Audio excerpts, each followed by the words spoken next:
folks, and welcome to my July comic reading wrap-up. Now, this month I thought I would read less comics, because I decided at the beginning of July to take a little break, because in June I read quite a lot and filmed quite a lot too. So, yeah, I thought it would be a smaller pile, but I think it's about the same as June. And in July I did only film one thoughts video. But anyway, let's get started. There's 3 bags. So first, there's some graphic novels and stuff that were too big to fit in a regular bag. So these will be a little bit out of order. So first we have up here Blacksad, Amarillo. So this is a 5th graphic novel, or the 5th episode, as it's referred to in the Blacksad series. I was about to give too many details about the story. But yeah, it's number 5. Amarillo is a city in Texas. And I might say, I think out of all the Blacksad, this is, not that it wasn't as good, but I think this one's a little, not a little, it's my least favorite, as far as the story goes. It still was a great read, but it's just, it wasn't as like, there were other characters in here that I found more interesting, and which the story was about them and about the character focused on this young lion here. But still, I really enjoyed the read, and as always, the art is amazing. Also yellow on the cover, but it's Blacksad, so I'll forgive it. And still, it's a really cool cover. Look how happy Blacksad is in there. Yeah, I read that. So, and then, at some point I read this Abe Sapien. This is number 6.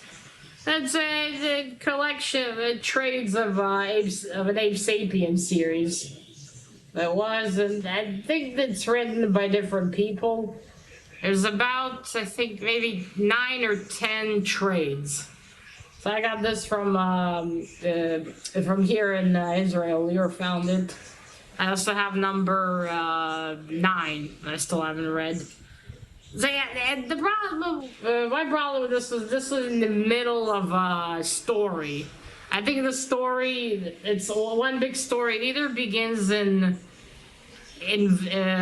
volume, or the trade number 4 or 5. So it's like, I'm thrown into the middle of a story, so it's a little hard to get into in the beginning. I would say, although the art is interesting, I think I like the style a little less, I must say, but still, I think if I read it from the beginning, I would have probably enjoyed it more. Let me show you the art.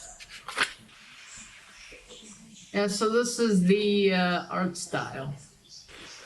Yeah, I think if I started from the beginning and then continued, it would have been easier.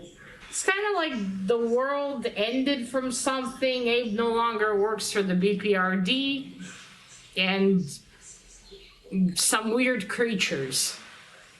So yeah, I have no idea really what's going on. Okay, and then I think this is the last thing in this bag. Yeah. Where was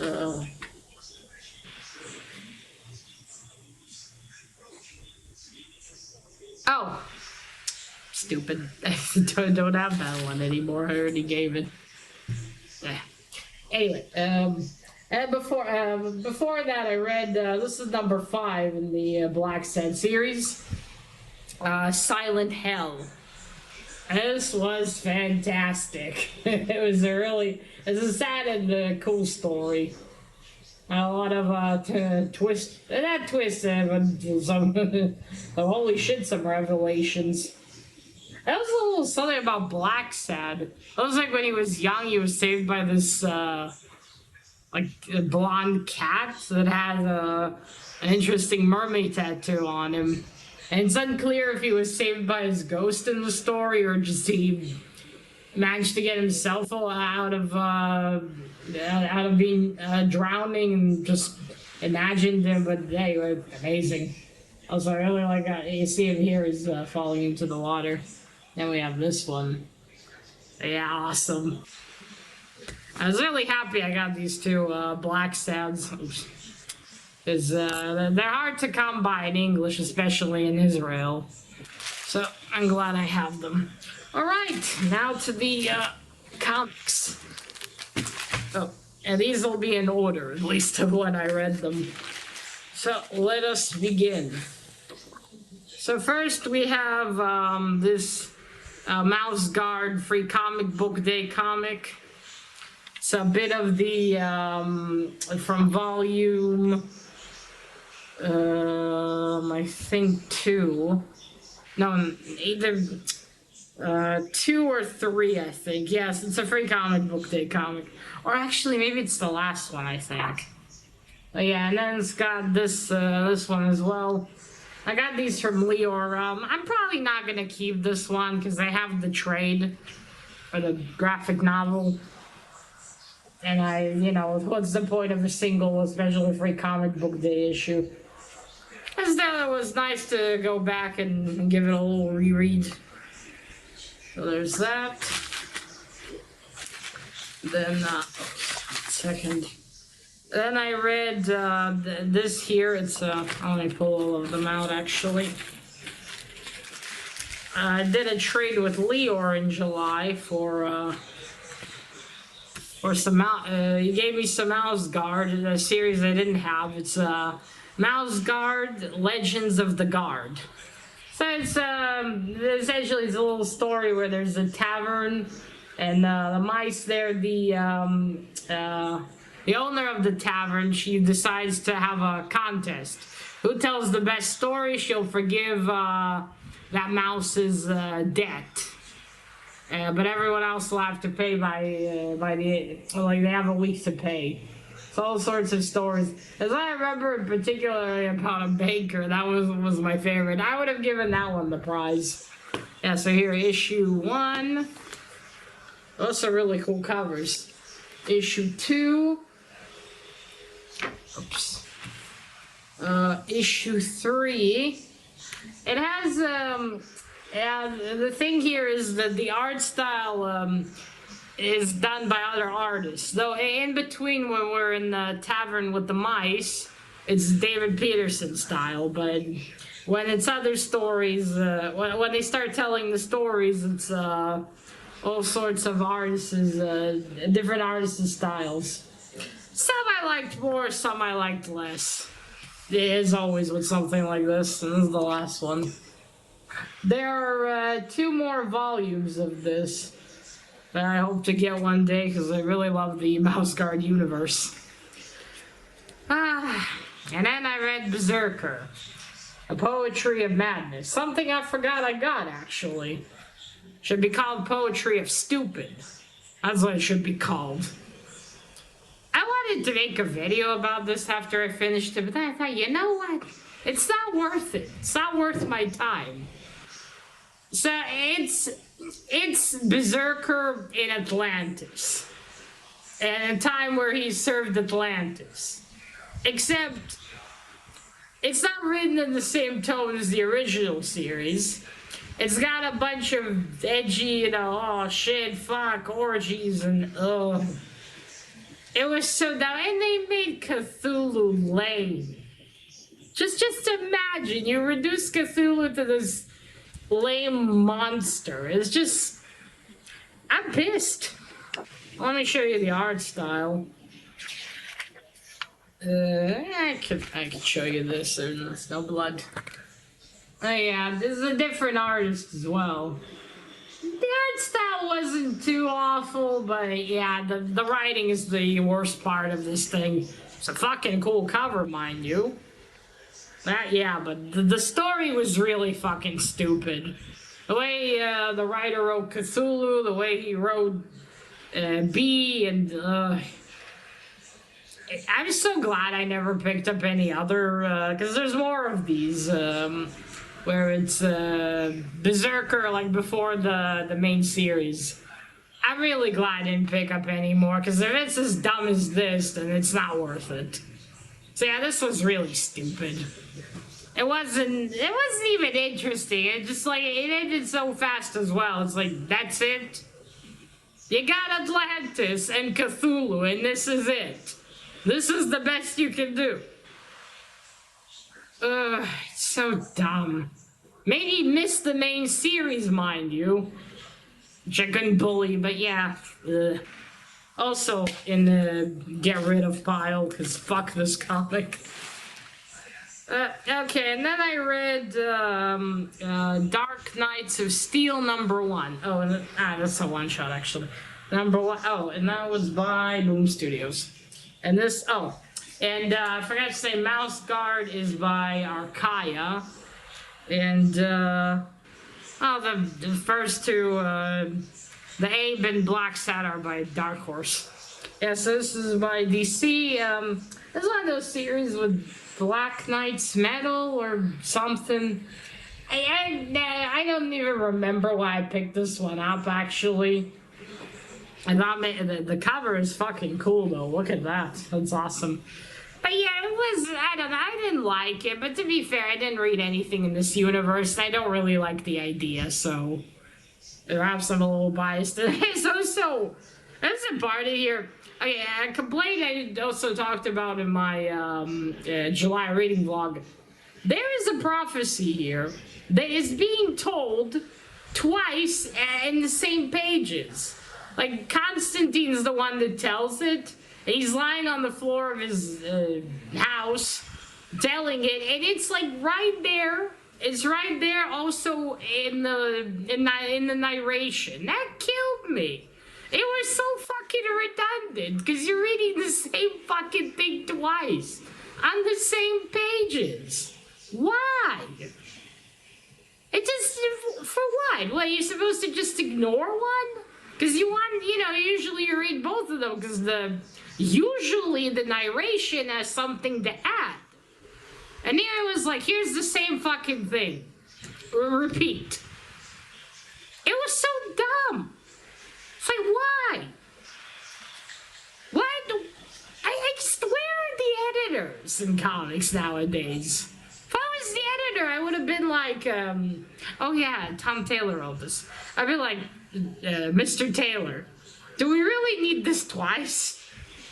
I mean, is it necessary? You think the audience won't realize this is... whatever. Another part here that I don't know, English is not my first language, so maybe I'm just missing something here, but this is just... I gotta read it to you. It's like... Okay, spoilers. His name's Zor-El. Superman's mom and his dad. So it tells like the sort of origin of Superman, but instead of them just sending Superman in a pod, both of his parents get in the pod while his mom's pregnant with him. And they land on Earth, but medieval Earth. And so they become king and queen or something, right? And a big spoiler here, if you even fucking read this. Batsy, Bruce, is Superman's half-brother. Because apparently, Superman's dad had a thing with his mom. Okay, yeah, okay, and there we go.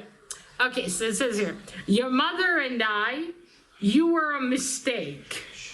You are not a mistake, but what Martha and I did was... It's just, okay, okay, so your mother and I, you were a mistake, but then he says you are not a mistake. Am I stupid, or does that not make sense to put that together? Would it make more sense to say your mother and I were a mistake, what we did, but you are not a mistake? I don't know, you tell me, am I just stupid, or does that not make sense? Your mother and I, and then it's not he says we were a mistake, it says you were a mistake. But yeah, just because you had sex doesn't mean you knew it would result in pregnancy the first time, right? But then he says you are not a mistake. I don't know, it bugged me. It's just like, why? Why is that? I don't know, it just doesn't make sense to that it's written like that. Granted, again, maybe I don't know. Maybe this is not wrong, but it just feels wrong to me. And just reading it, it feels like it doesn't fit. I don't know. You tell me. Yeah, I didn't care for this one either. I'm getting rid of it. All right, then I read Thunderstrike issue 11. I've been collecting these. I want to finish them. I mean, I want to get the whole series and read it. This is someone who's Thor while Thor is gone. So yeah, I love that one. And there's this one. The worst comic I've read this year, and I think fucking ever. This is even worse than that one stupid Spider-Man comic that didn't even... had Spider-Man in one fucking panel. No, 2 panels. And no more Spider-Man after that. Fuck that comic too, but this was especially stupid. It took me a whole fucking day to read this, and I did a whole 30-minute video bitching about it, but yeah, fuck this comic. Fuck you, Image, for putting this under your name. And I've said this in the Thoughts video, Miss Clark, stick to acting. Writing is not for you. Or at least then get 3 seasoned writers to help you. At least 3. Because this is fucking stupid. Fuck this comic. If I wasn't selling it, I think I'd chuck it in the garbage bin. Just out of annoyance. I'm calm. Anyway.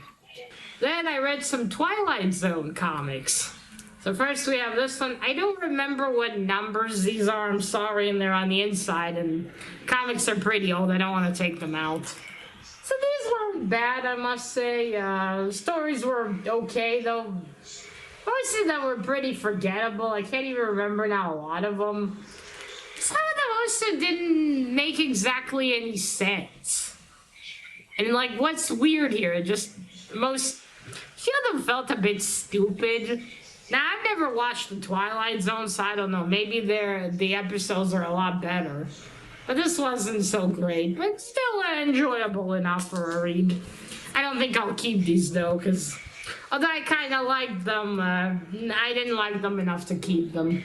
Even though it's cool to have something so old. Yeah, there's another one. The story about the elevator, I remember. That was another silly one. Oh, and then I read the first Blue Beetle. I really loved this. First Blue Beetle. Blue Beetle Ted Kurd, though. So, yeah, this was awesome. I think I will reread it one day.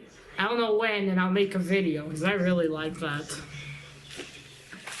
Alright, then we have here... Oh, yeah, there's his... I read a Hulk comic, but in Hebrew. A translated one to Hebrew. I always wanted to get one, and I decided to read it finally. I'm definitely not going to keep it. I don't know if it was the comic itself, but it just wasn't so great in Hebrew. Well, this is really old, to be fair, and translation isn't great. The art in here wasn't that great either. I mean, holy shit. Some places it looks fucking ugly. But yeah, well, I'm gonna give this to Lior. Well, we already did a trade on it, so now I'll finally give it to him. Then I read this, The Sandman Overture, some kind of special edition. So this is, a prequel, I think. Yeah, a prequel to Sandman, I think. What Mr. H told me. It was cool. A great art style in here. I really loved it. So that one's also, oh yeah, forgot about this one. I finally read Red Room. It was really fucking disgusting. So this is... Oh, I hope you didn't see the back. I can't show the back on YouTube, I'm pretty certain. So this is torture porn, essentially. It's just torture porn. I will show you the inside, the art style on the cover, it's the same shit inside. Yeah, this is essentially just torture porn. It has a plot, but it's just torture porn. Because most of it just focuses. It's basically a bunch of sick fucks. Not kidnapping people, they breed their own people and just. Again, torture porn. Just. I'm sure you can imagine what I'm talking about. So yeah, that's it. It was. Now, when I flipped through this back when I bought it, I guess kind of main character, I thought, oh, maybe he's being forced into it. Nah, he's just as much of a sick fuck as these people. Yeah. So it's supposed to be a standalone, so I don't think it continues, and not that I'm fucking gonna get any more. Because it was gross. It was grotesque. I mean, well done to the writer and artist, and that was obviously the point, but it's just... I like comics with violence in them. I like the violent stories, but this is just... Well, it's just gross. Just torture porn, essentially. If you're into that kind of stuff, well, knock yourself out and please don't come visit. But yeah, it's just... it's gross. And if to believe the comic, banned in 5 countries. I wonder why. But yeah, I mean, well done on the atmosphere. It definitely makes you feel disgusted. But yeah, this is too much even for me. So I'm glad I never picked up any more, and I hope someone's gonna want to fucking buy it, because I ain't keeping it. And I don't want to give it to the library even. I think if no one wants it, I'm just gonna have to toss it in the trash. Ugh.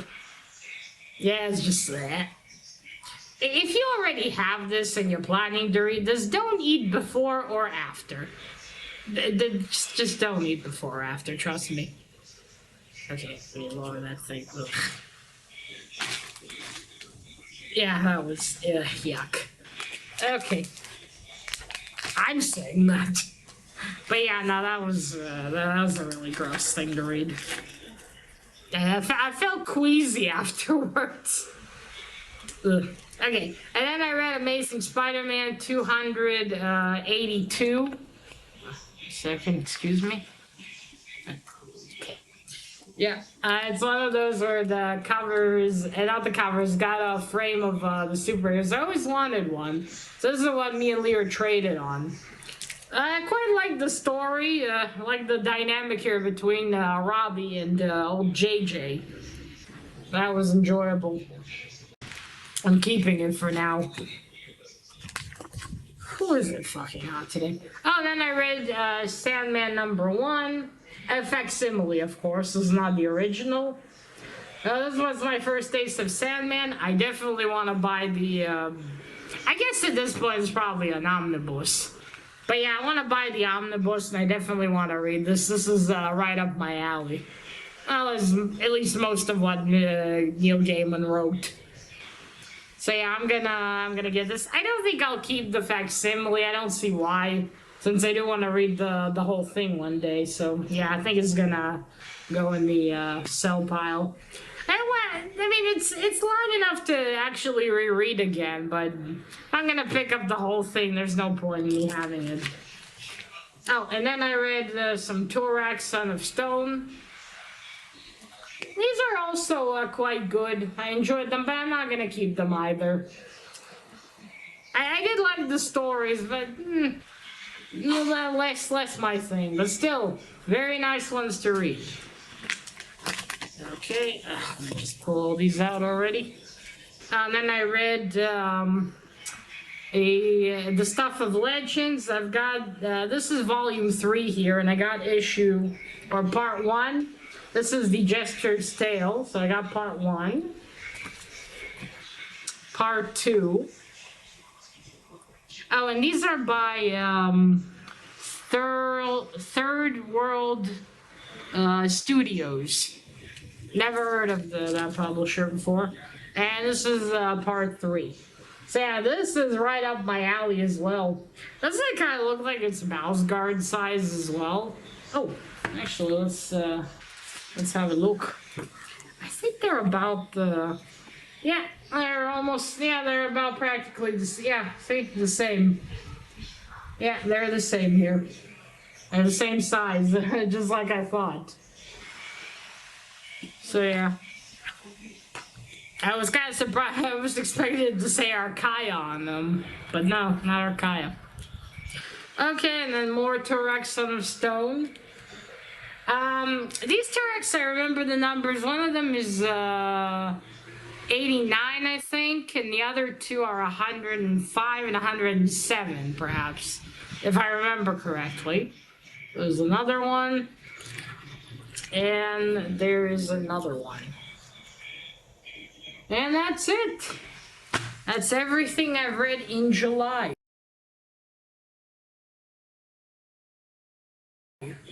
Again, surprisingly, just as much as in June, more or less. I expected, and I got a big to get rid of pile this time at least, so that's good. Obviously, there were ones not here I'm keeping. Yeah, I'll change my mind about Sandman, but again, I'll just get the omnibus one day, as I do want to read that whole story. The first issue was fantastic. So that's it. Let me know if you read any of this in the if you read any of this, or what did you read in July that was interesting. Hopefully in August I'll read stuff that, well, not comics that piss me off. But hey, those happen as well, and at least I finally read them and I can get rid of them. So that is it. Remember, collect what you're passionate about and share it on YouTube. Bye!